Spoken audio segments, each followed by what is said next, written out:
même au-delà. D'accord Moustapha, on avance un peu.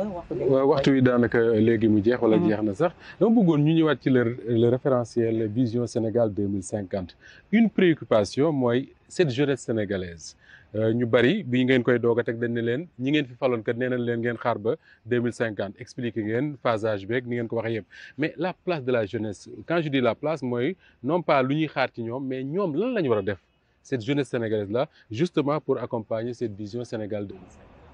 xam nga problème Sénégal mooy jusqu'à présent ñi ñu doon jiite dañ doon gérer par rapport à la prochaine élection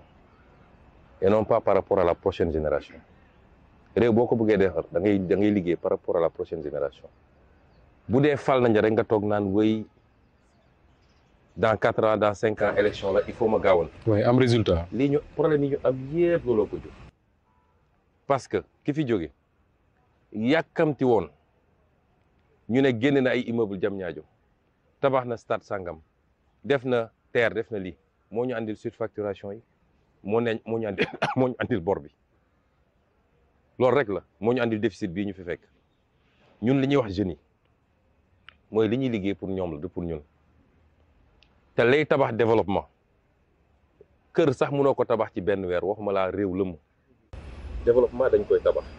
su ñu nee vision 2050 dañu ne gouverner c'est prévoir il faut avoir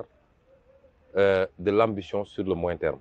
25 ans c'est le moyen terme c'est pas le long terme ñu ne donc ci 25 ans yooyu dans 25 ans fii la ñu bëgg a yóbbu Sénégal mais ci 1 an yi fan la ñu bëgg a yóbbu Sénégal 2 ans yi fan lañ ko bëgg a yóbbu 5 ans yi fan lañ ko bëgg a yóbbu loolu yëpp moo tax mu am le plan d'action quinquennal nga xam ne day am déclinaison budgétaire chaque année am le master plan décennal 2024 2034 am la vision 2050 loolu musul am ci Sénégal kon liggéey boobu jeunes yi ñoo ko rapporté en fait c'est tous les Sénégalais ñoo ko rapporté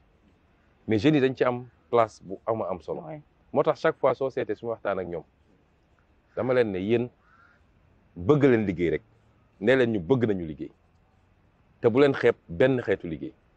parce que àdduna xëyul sotti ci benn fan démb nee naa Grand Yoff jeune Grand Yoff est-ce que yéen pare ngeen dugg ci àll bi dem nekk ay béykat par exemple loolu benn la est-ce que pare ngeen tey dem investiru on a suñuy wax renégociation mënul ne renégociation te ñu def ko ci ay contrat saoudiens yi bi ñu ñëwee Aquapoe dañu ne arrangé wuñu ñu ne saoudiens yi mer nañu ba du ñu recevoir du ñu lii président Bassirou Diomaye barki démb la jógee Arabie Saoudite mais saoudiens yi dañu ñëwaat ni léegi ils font une nouvelle offre qui prennent compte beaucoup mieux de nos intérêts nguur noonu lay doxee bañuñu kenn mais suñu intérêt réew d'abord géej gi nga xam ne thon bi accord de pêche yi ak l'Union européenne c'était le thon mais ñu ne Sénégalais du ñu napp thon dinañ ko commencer napp bu soobee yàlla. Union européenne dem na yoonam nee na moom mënatul. oui parce que moom demul ñun ñoo ko ne lii nii mu demee arrangé wuñu 10 milliards nga ko ciy am. 10 milliards. 10 milliards sur 5 ans kilo thon bi 170 francs lañ ko doon jaayee Union européenne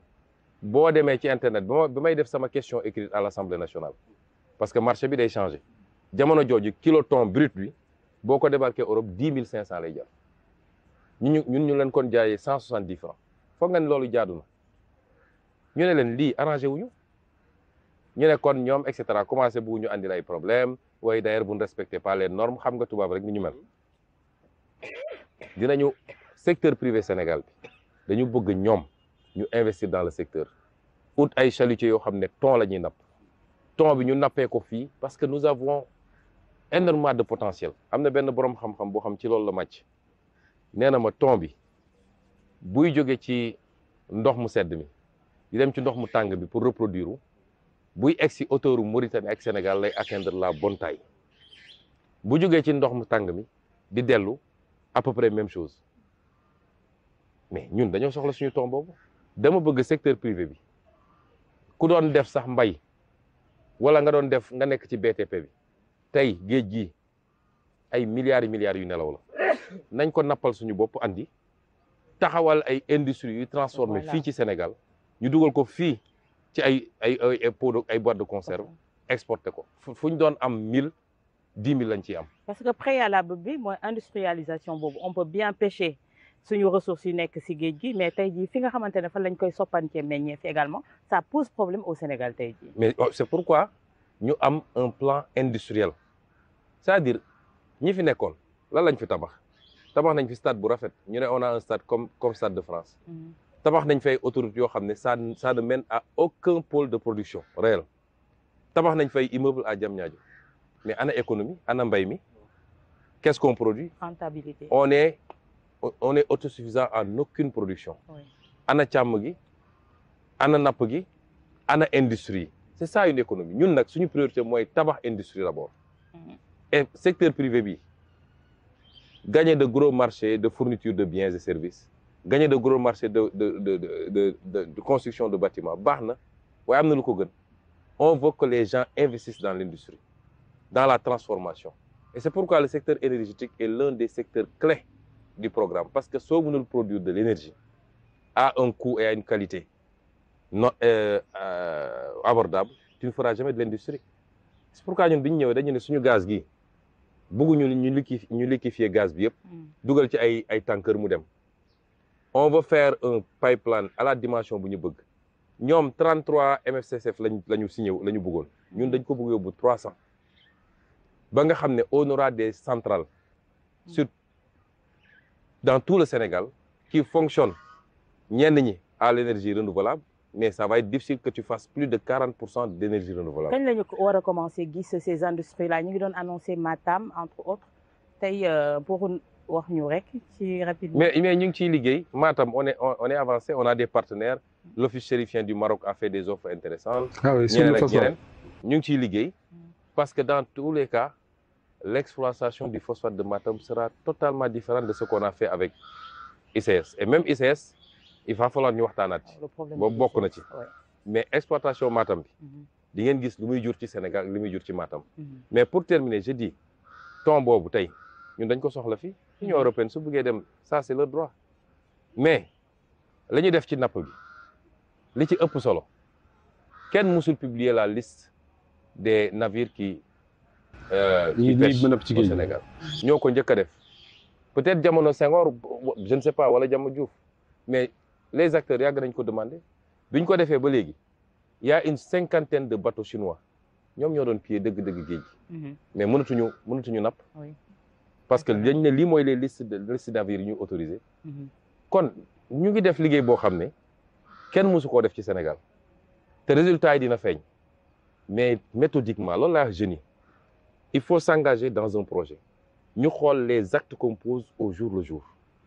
ñu ànd ceeg patience mais ñoom seen bopp ñu nangu liggéey ñeme liggéey parce que liggéey bi ngay defi Europe mën nga koo def fii loolu c'est extrêmement important c'est comme le débat qu'on pose ci étranger ou ceci et cetera débat boobu nañ ko bàyyi du waxu kii la c'est-à-dire réew mi problème mu mbay la ñu am càmm ak suñu industrie extractive yeeg nangam amuñu problème boobu. C'est l'essentiel. te boo bëggee reprocher ni solo fa ngay et cetera. Donc il faut pas qu'on se trompe de combat.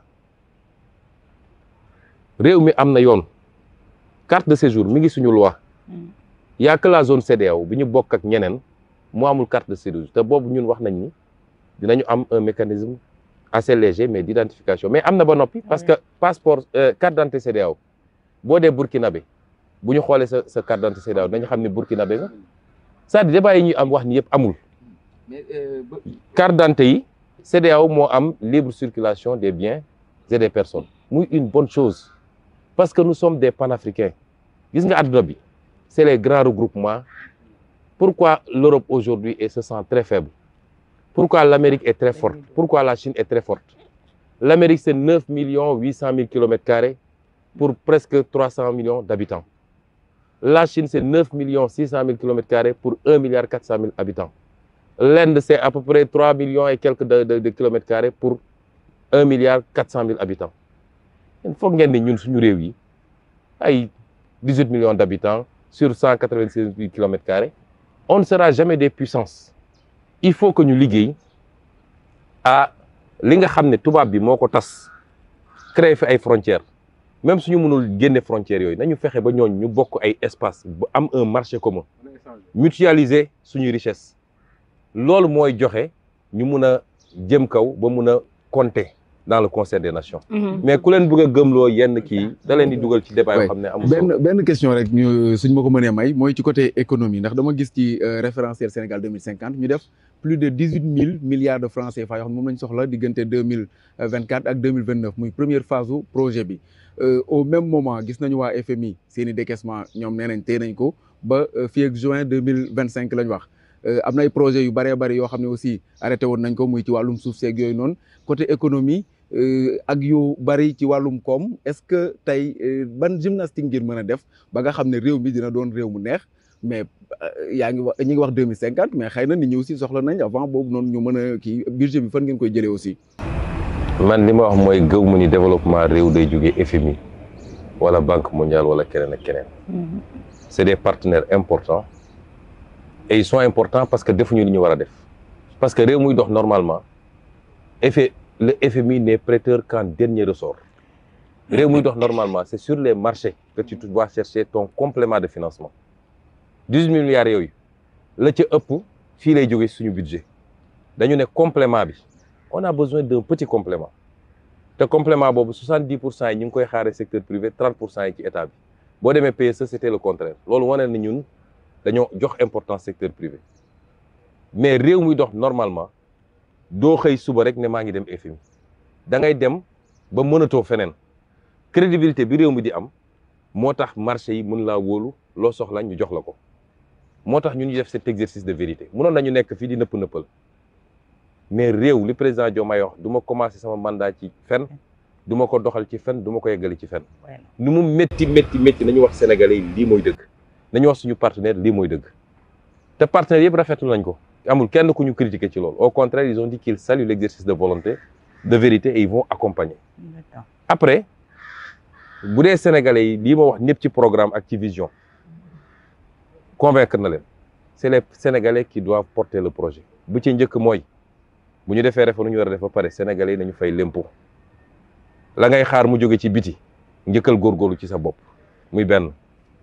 bu ñu ubbee ne léegi dañuy lancer ay patriot bond balaa ngay dem ut ay euro bond ak nangam 1000 milliards 1500 milliards yi waa diaspora di transférer su ñu ne woon 500 milliards yi wala 700 milliards yi dugal nañ ko ci ay patriot bond pour financer des projets précis. Oui. Comme niñ koy defee avec les sukuk xam nga sukuk c'est un instrument de financement islamique mais da nga koy def ci benn infrastructure boo xam ne moom ci boppam day générer. loolu bokk na ci loo xam ne mën na nekk. Ensuite FMI bu ñëwul ñun am nañu beaucoup d'autres leviers de diversification yoo xam ne dama ko wax fii ministère des finances liggéey na ci ñeneen ak ñeneen gis nga àdduna bi léegi c'est un monde ouvert tey bu Europe bëggul ñëw Chine bëgg naa ñëw bu Chine bëggul ñëw Turquie bëgg ñëw l'essentiel mooy bu la kenn noggatu lu waay di def rek na ci gis intérêt nga gis sa intérêt dañu ne win-win gagnant-gagnant moo tax ñun amuñu problème partenaire ñun bu ñu toogee ba léegi nit bàyyeeku na fu ne ñëw man recevoir naa président Diomaye recevoir na ñun ñoo leen ne bàyyi leen ñu terminer phase bi ñu nekk nii et puis on va voir comment gérer ku bëgg a liggéey Sénégal réew mi am na stabilité bu ñu kenn wax ni amuñu am nañu stabilité lu ñàkk ci fu bëri am nañu ay ressources naturelles yoo xam ne néew na ku ko am la ñu am ci ressources naturelles France amu ko am nañu une population bu bëgg a liggéey ndaw ñii di jël gaal ne dañuy dem bëgg a liggéey moo tax kon bëgg nañu liggéey les Sénégalais ils ont besoin juste d'un leadership politique boo xam ne dina def li mu war a def accompagner leen